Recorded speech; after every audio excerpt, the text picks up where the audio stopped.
Welcome to this episode of Season 5 of The Common Bridge, where policy and current events are discussed in a fiercely nonpartisan manner. The host, Richard Helppie, is a philanthropist, entrepreneur, and political analyst who has reached over 4 million listeners, viewers, and readers around the world. With our surging growth in audience and subscriptions, The Common Bridge continues to expand its reach. The show is available on the Substack website and the Substack app.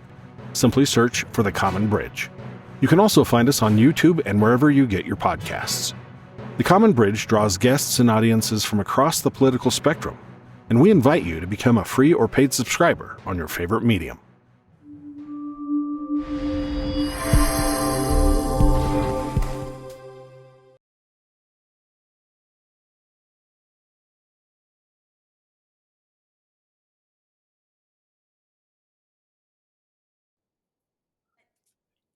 So I guess, But that presumes you're going to yes, have the procedure, right.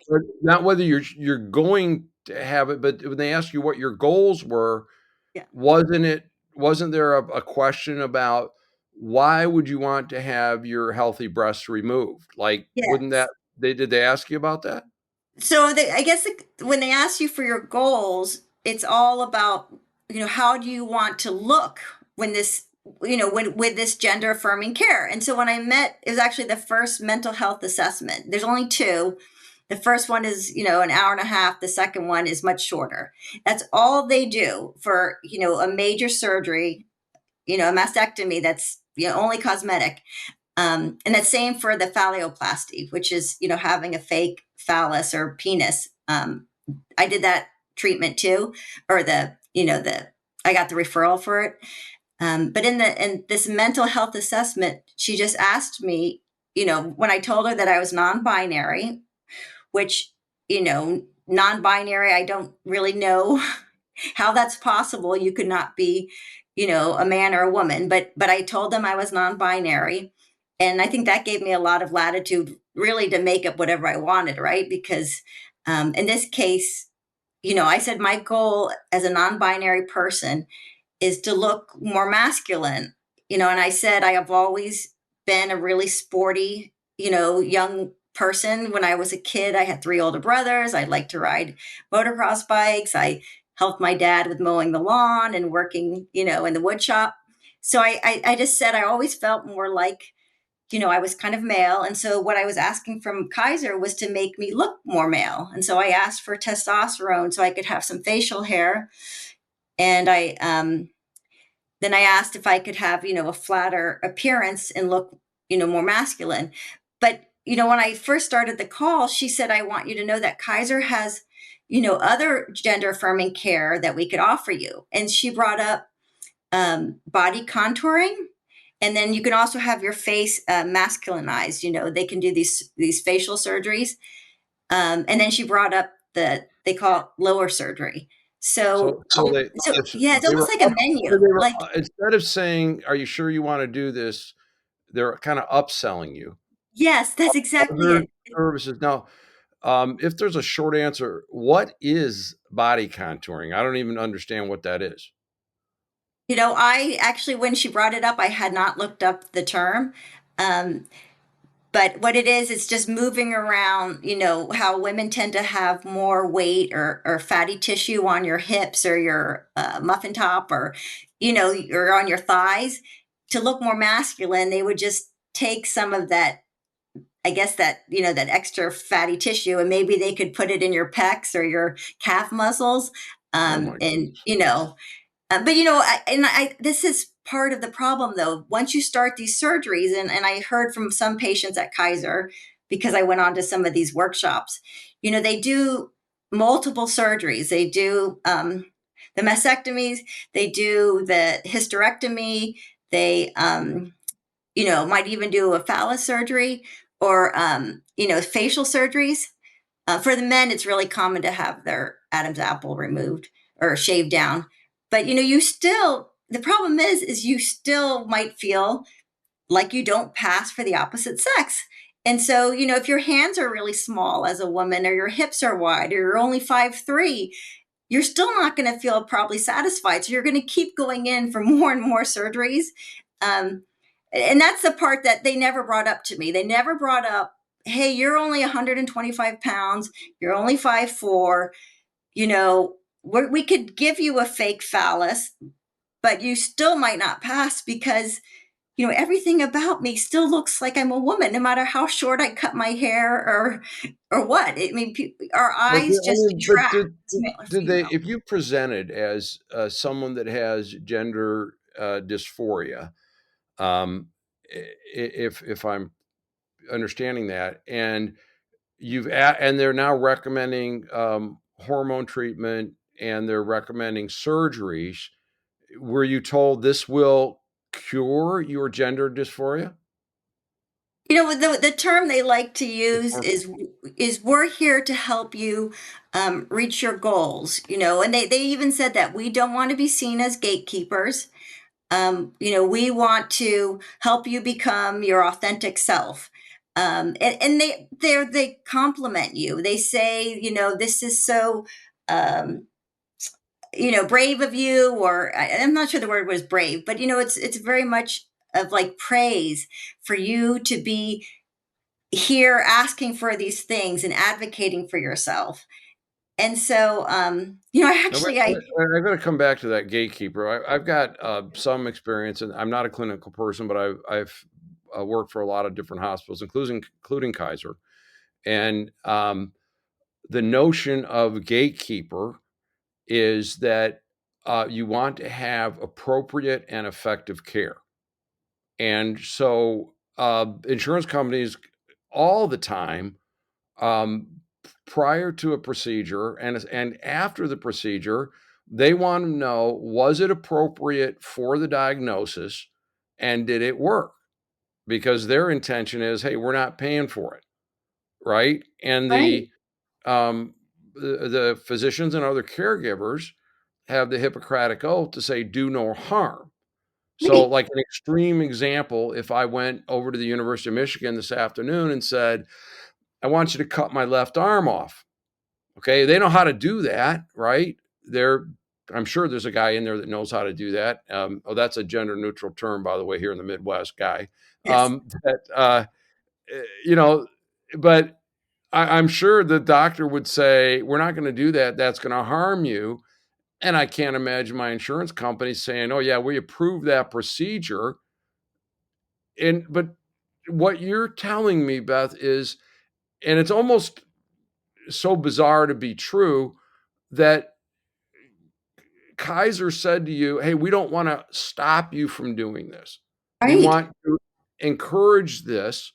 But what was the malady they were curing? What were they?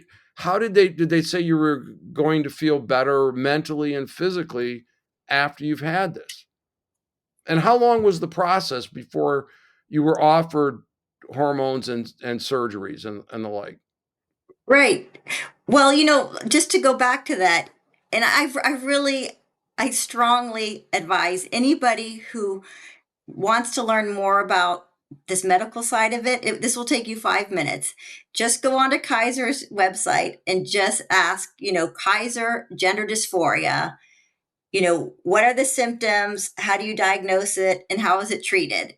And I have the handout here in front of me. But the symptoms of being gender dysphoric is just that you're uncomfortable with a part of your body, and it doesn't match your gender identity, that you're anxious or depressed, or that you're stressed. So the definition is something that, by this definition, I've been gender dysphoric my entire life because I didn't like having big breasts when I was, 12 or 13 years old and running around the track. I didn't like the fact that, whatever, the way my hips look. And most women are anxious and stressed. So everybody, I think, could fit the category of, are you gender dysphoric? And then the way you diagnose it is it just says all you need to do is talk to your doctor and tell them that you feel upset about your gender identity. So that's it. That's how it's diagnosed is you tell a doctor, they kind of lay it out for you here, that you don't believe your body, makes you feel comfortable with your gender. And then the way it's treated, they just give the list of all the procedures and the drugs that they can do. But Um, isn't there something in there about like mental health and emotional conditions. So there's been two studies where the correlation with autism and misdiagnosed gender dysmorphia are the statistically they are joined, that Right. there's other mental and emotional. Yes. There had to be some screening. I mean, didn't they screen you for mental trauma or anything to say, well, wait a minute, let's make sure we know what we're dealing with here? You know, Because I'm not hearing you say that this is what was going to be cured. That's just it. And that's why I brought up the red flags. I brought up the red flags of having an eating disorder. And these are all true. When I was in college and, I was a distance runner in college, anorexia and bulimia was, rampant in my running club. And so I also had some eating disorders. And, I asked, could that be a red flag that, I've always felt uncomfortable with the way I look and maybe that's why I want to change? And they said, no, no, no, don't worry. And then when I brought up that my mother had some mental illness in her 50s as well and had a body dysmorphia with, she thought she had some like cancerous lymph nodes. Anyways, the doctors were not willing to operate on her. She got some, wonderful mental health treatment. But when I brought that up to the Kaiser mental health, and the mental health assessment, they tried to say, no, no, even though they did acknowledge that having a body dysmorphia in your family could be hereditary. They said, no, that's not the case with you, because in your mother's case, there wasn't really, a cancerous lymph nodes. But in your case, you just want your breast removed. And we know, and they didn't say breast, they said your chest tissue. We know you have chest tissue and we know you want it removed. So, what you're doing is logical. And then the last issue I brought up was, that I had been sexually assaulted growing up, which, not most, but like a quarter of girls will have some kind of sexual assault when they're growing up. And in my case, I was, grew up overseas in Mexico City. And so I was on the metro and the subways as a kid, and you get groped a lot by men. And that's a big issue. And anywhere where you have tight public transportation. So I brought that up. Is that maybe a reason I'm uncomfortable, in my woman body, is because I was sexually assaulted. And again, the Kaiser, gender specialist said, no, no, that's not a concern. We'll just make sure, she said, when you go to meet with a surgeon to have your top surgery done, we'll just be aware that you've, been sexually assaulted. So that's how we're going to deal with it, is we're just going to put a note in your records. So there was nothing I could do to try to get them to give me what I would have seen as mental health services that I really needed, right? They never suggested, hey, why don't you first do some therapy? So they rushed it all. Within 4 months, I was given an appointment to actually have the surgery done. And all of the visits, from my top surgery, my mastectomy, were all done online. It's all telemedicine. So, when I met with the surgeon, she just had me, lift up my shirt with no bra on so she could see how the surgery would go. And then she asked me, do you want, where do you want the nipples placed after we remove the breast? Do you want to have them grafted back on, or we could use tattoos to put them back on? Yeah. So you never were in the same exam room with a physician. Nope. Nobody saw you in 3D. They're planning your surgery, just like you and I are having this call today, 3 time zones away. And they're going to do an irreversible, life changing surgery. And I am astonished. Now, I've had friends bankrupted or near bankrupted for tragic cases that they didn't choose: breast cancer, ovarian cancer. Did they talk to you about what this was going to cost you? Well, that's the other thing too. I had learned during this conversation that these top surgeries have become so popular within the Sacramento area that they hired 4 new plastic surgeons. So this is my little area here in Sacramento, that there's this great demand, that they're hiring new plastic surgeons to do these. And then I also learned that the reason why the plastic surgeons want to do these top surgeries is because when they're doing a procedure on a woman who's had breast cancer, they have to get out all of that cancerous tissue. So they have to be very careful. And then they also usually have to put in some kind of, breast implant. But if you're somebody who's going in for top surgery, they can just fit you in their calendar, with a cancellation, because they don't have to worry about, really any breast, cancerous tissue. They can just chop, and then you're not asking to have any kind of implants. So it's just, stitching up. But also Kaiser, they were excited to tell me that it's only $100 copay for this surgery. So it's $100 because it's outpatient. And that means, a procedure that's going to cost the Kaiser surgeon, they're going to make $10,000, $15,000 off of it, is only costing me $100 because all of the other members of Kaiser are paying for it, right? So you have Kaiser is an insurer, but they're also the provider, Right. as an HMO. And then for the phalloplasty, they told me it was only $200 because, it's 3 days of overnight stay at a hospital. But, with my insurance, it would only be $200. And, the phalloplasty for the surgeon, it's $100,000 is what it costs to do, Wow. a So lower wait, I'm trying to think if right. that's male privilege that it costs you $200 to have a penis added and Yeah, only $100 to take your breasts off. I Um, know. I guess I I know. don't know why wouldn't know what would be the same. Well, what did they tell you about the phalloplasty? How were they going to do that, and how functional would this new penis look, and or how functional would it be, and how would it look? What did they tell you about that? Right. Oh, I mean, real quickly, going back to the top surgery, my good friend, down in Southern California, she wanted breast reduction. She's my age and she'd had 3 kids and larger breasts. And she had to push so hard with her doctors to call it medically necessary. So she didn't have to pay the $10,000 to have just her breast reduced 2 sizes, from I don't know, an E to a C cup. But for me at Kaiser, all I had to do was say, this is, I'm non-binary or transgender.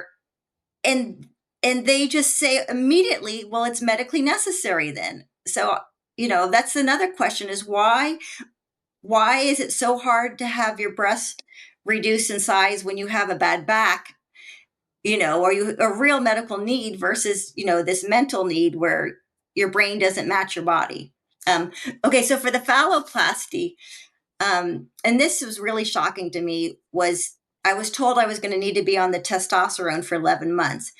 And I wanted to push back and say, really, I have to be on testosterone for 11 months? I want to have my phalloplasty sooner than that. I want to have, my top match my bottom. And Kaiser, they said, we'll talk with our specialist in San Francisco. That's where the surgeon is. And we'll see if they'll make an exception. And they did. So they gave me approval for a phalloplasty within 4 months. And I didn't really know much about what this surgery means. I learned a lot. So one of the first appointments, there's only 2 appointments for mental health. And the first appointment, they told me, they asked me first, what are my goals for having this phalloplasty done? And I just said, I want to, have a penis and be able to stand, when I go pee, or, I gave some reasons why, none of them make sense. And I wasn't worried about that, right? Because I'd already learned from the top surgery. I don't know what their incentive is to prove everything, but they do. I don't think there's anything you could say to not get approved for these surgeries. But, this is the decision chart for having your phalloplasty done. I kind of wrote all over it, but it's like these 3 little circles that you choose from when you're making a decision about your lower surgery. And this is included in my article. This is one of the slides that Kaiser gave me. And so one of the big decisions you have to make is for this fake phallus is you need to get tissue from your body that they can transplant. So you need to choose between using this tissue on your wrist or using the tissue on your thigh. And then they explained to me that if you use the tissue on your wrist, the phallus is going to be longer and smaller in I guess diameter, because this skin on my arm has less fatty tissue. But if you use your thigh skin tissue, then it'll have more girth, or you'll have a wider, thicker penis. Anyways, so those are the decisions you have to make, as well as your phallus can either be allow you to pee standing up or to have penetrative sex. And none of this makes any sense, right? Because it's never going to be functioning, and so you're not really going to be able to use it as if you were a male person with a healthy penis. If you can look online what these surgeries look like afterwards, and they're really disturbing. It's none of it makes any sense. I don't even call it plastic surgery, because it's not even trying to look like something that's real. So it's all shocking to me. The questions. Yeah. So Beth, look at here's the thing. This sounds like uh, uh, the firsthand account. And how can we be in this situation where we have the president of the United States, we have state legislatures, we have governors, we have well-funded and respected medical institutions all saying we need to do this, we need to do more, because without it, we're not a good society. Um, and they're quite uh, firm about that we're not being inclusive, that we're being harmful to trans people.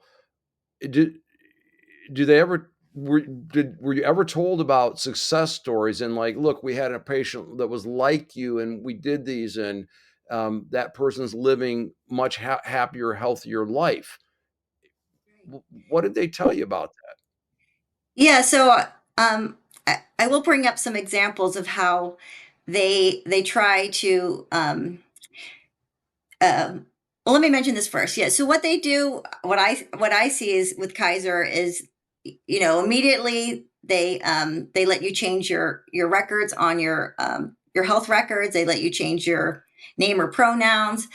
They give you all the attention of meeting with these, different people you might want to meet with, and then they send you to these workshops. So for any surgery at Kaiser for gender affirming care, you can attend a Zoom call, and you can hear the surgeon, answer questions, and then they have a panel of recent patients who will talk about, their experience, and in very positive ways. And this is just a few months after these young women have had their breast surgeries. Um, and so, I don't believe we do anything like this in any other kind of surgery. I've never heard of people going and listening to people talk about their knee replacements or their hip surgeries, or some kind of like panel discussion where you're to me, when I was listening to people talk about their experience having top surgery or their mastectomy, is that they were trying to tell you, if I could do this, then you could do it. And here's what I did. I made sure I had, people help bring me meals or take care of my pets, or I, changed my room around.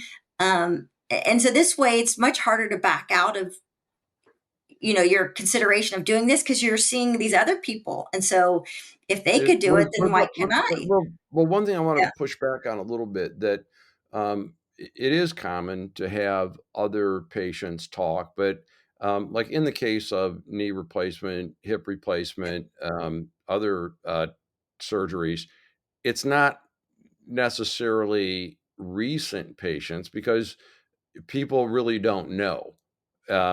You might get your knee replaced, and how do you feel about it 3 years down the road, 8 years down the road, 12 years down the road?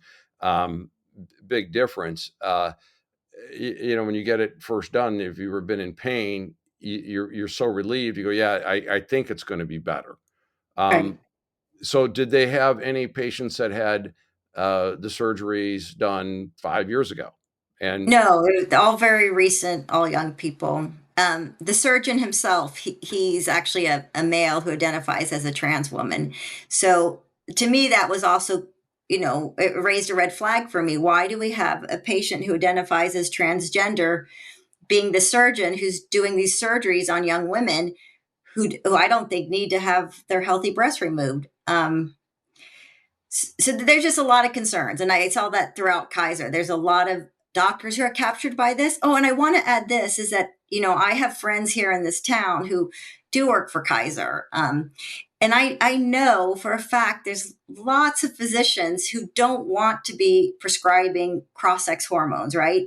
So if you're an adult, you can go to your primary care physician and get a prescription to take, in my case, testosterone, or in your case, estrogen, even though it's off-label use. FDA has not said it's safe to do. But these Kaiser doctors, they don't want to be doing this. And so they've actually asked, can you please give this, request from a patient to another doctor? So they have a champion within, Kaiser clinics, where you have one doctor who is the gender affirming specialist, for adults to give out these, wrong sex hormones. Um, so, so I do think there's some really good doctors who don't want to be doing this. They don't want to be involved in it. They know it's wrong. But Kaiser has, I don't know what it's called, the golden handcuffs, where they pay their medical providers really well. And so a lot of doctors, I think, stay. And I do think a lot of the other Dignity Health or Sutter, or the other big HMOs, are also doing these kinds of gender treatments. Beth, you've had an incredibly difficult journey with your child, and the things that she's been exposed to, and potentially she has some big decisions coming up. I hope she'll hear your experience and hear that there are not the logical safeguards we do for everything in medical care. Simple hernia repair would take more disclosure, and it would take more pre-authorization than these radically changing procedures with no apparent positive medical outcome. And what you've experienced at Kaiser, I'd love to have somebody from Kaiser come on, or somebody from an opposing view, to explain to us what are we missing here. But you've had some issues in your community as well, that you're being quoted as a, quote, anti-trans activist. Pretty harsh, for an investigative journalist and a mother and a citizen. What's happened as far as the media coverage? And I understand, were you accused of planting bombs in a library or something? Like, you didn't? First of all, I should ask you, stipulate, do you have anything to do with planting bombs or making bomb threats to a library or anything? No, yes, there is, I have nothing to do with that. And of course, any kind of threat of violence is a terrible idea. But no, I have nothing to do with that. And so I think they're trying to find some way to frame me in a way that doesn't make me look like just a rational, concerned parent. And so, we've seen these bomb threats all over the country. Anytime you have someone speaking out about something that's happening in the schools or the libraries, and then you get these threats, these bomb threats. So Has yeah. anyone ever produced the emails or recordings of voice calls with these bomb threats? Do we know that they're real? I did have one of the local journalists. He did send me a copy of the bomb threat email that he was sent. So I have seen them. They said the FBI and the Yolo County Sheriff and our local police department were all investigating it. They never interviewed me. They never asked to see, my computers. I don't think they actually thought I had anything to do with it. But that's the problem. This has become a political issue where the left is saying it's kind and inclusive to give transgender kids whatever they want, and it's the right wing who's actually hateful and bigoted and transphobic for pushing back on this. And I keep trying to say, I've been a Democrat my whole life. You know, I voted for Biden. How can you say that I am a right wing extremist? And why is it an extremist view to tell your child that, for them to go on puberty blockers, they're going to be a guinea pig, right? This science has never been done before. When I spoke to the endocrinologist here at Kaiser, they even said to me, it's an emerging field of science. We don't have any long-term studies, but we'll put your daughter right away on puberty blockers or testosterone because we think it could be life-saving. Why is it life-saving to give a child a drug that's actually going to harm their body? None of it makes sense. But they'll say to you, would you rather have, a living son or a dead daughter? So they put the parents in this hostage situation where you have to make the decision. If you don't give your kid these drugs, even though we can't prove that they're safe, you could risk losing your child to suicide. And it's all over the schools, this idea that transitioning is life-saving. So kids are even being introduced to this idea. Let me break into that a little bit. So Sorry. first of all, I went looking for any kind of study that said suicidal ideation is caused by belief in a transgender identity and is fixed by applying these chemical and surgical procedures. Okay, and there is none. All right, there is no body of evidence that says we have studied this, and yes, we think this reduces suicidal ideation. Right, and in fact, they said it's anecdotal, and that we should not be taking extreme measures based on these anecdotes, and that's what Finland, Sweden, the UK, and the people that haven't been cowed into silence in the United States are starting to say that it doesn't solve this suicidal ideation. The other thing is threats of suicide, all right, are made in lots of circumstances. All right. If, a person tells their lover, if you leave me, I'm going to kill myself. Okay. That doesn't mean that that person needs to stay with them to prevent a suicide. It means that person that has a suicide ideation needs to have help coping. And we've seemed to have lost our common sense with that phrasing.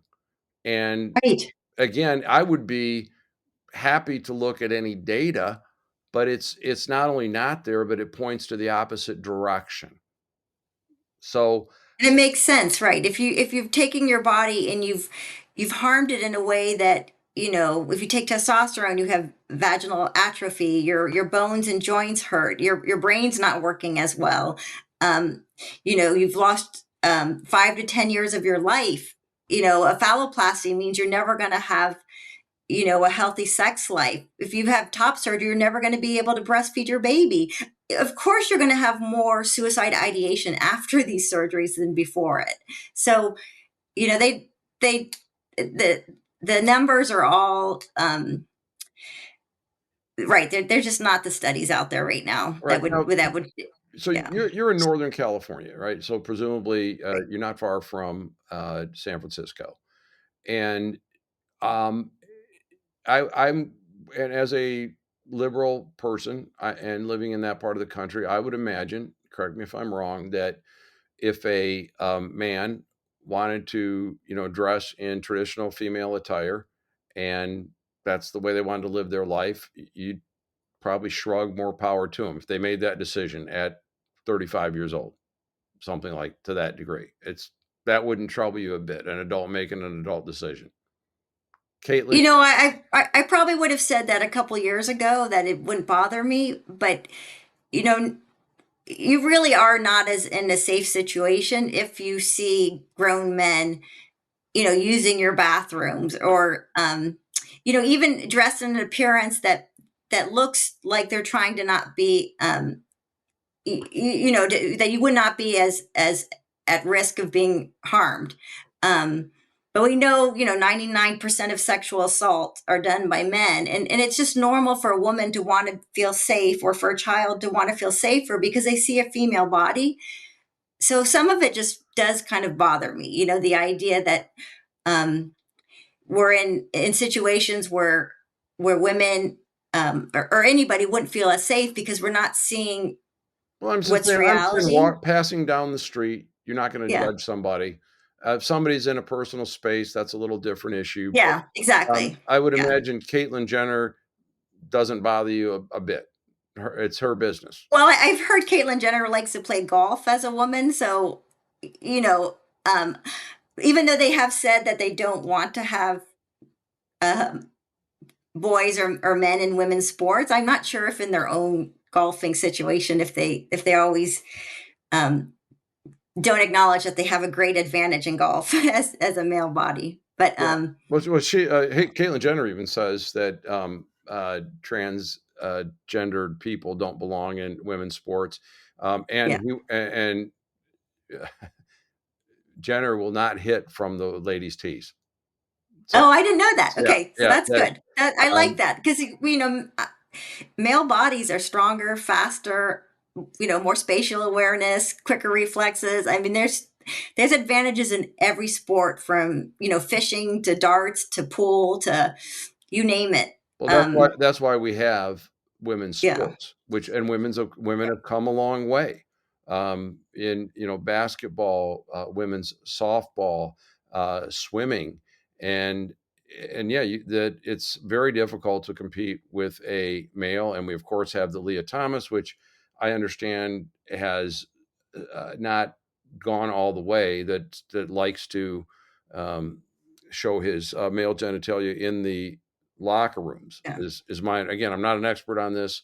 I'm just the interviewer. But let's come back to what's the media coverage been like? I mean, I would think if I was in Davis, California, or Sacramento, and I had this story on the local news, and I'm a dues paying member of Kaiser, I'd kind of like to want to know about this. Have you gotten much coverage on local print or electronic media? I did notice just last week our local newspaper they had an event where they brought in this national speaker to speak out against Moms for Liberty. And so they mentioned me being, the chair of Moms for Liberty and that I had done this uh, I'm not sure what the word was they used, but basically they were trying to say that I had done something wrong by trying to figure out what would happen to my child when they turn 18. So the article was written in a very negative way of me doing this this undercover work. I would hope mainstream media would pick it up more, but I can see why they wouldn't. I mean, if you open a newspaper or magazine or go on a website, some of the biggest ads all come from these medical providers and these drug companies, right? So if you open up my local paper, you're going to see a big ad for Kaiser. You're going to see a big ad for, Dignity Health. Why would a newspaper want to, or a news station want to cover the story of a woman who's saying that our medical establishment or Kaiser has been captured by a dangerous ideology? So I'm not surprised that the local or the mainstream media is not picking it up, but some other much bigger, larger international news outlets are hopefully picking up the story soon. So I've been talking to reporters who will be picking up the story. So Well, you've had yeah. quite the journey as a mother, and as a investigative journalist, and now as a target, if you will, of a backlash, and it sounds to me like you're trying to get facts out there and your perspective. And of course, there's always more facts to come as a story's unfolded, and there's other perspectives. And again, we invite anybody that has a countervailing view. We'd love to have you on the program and to express your support. And if we've gotten something wrong here, we'd sure like to be corrected about it. So we invite that. Beth, as we come to the close of our talk today, is there anything that we didn't cover that you'd like to make the readers, the listeners, and the viewers, the Common Bridge aware of, or any kind of closing remarks? This has really been a powerful talk today. No, I've just enjoyed all your questions. They've been excellent. I think maybe the wisdom I would like to pass on to any, parents or aunts and uncles or grandparents who are listening is to just be really curious about what it is your kids are learning from elementary school through high school, college.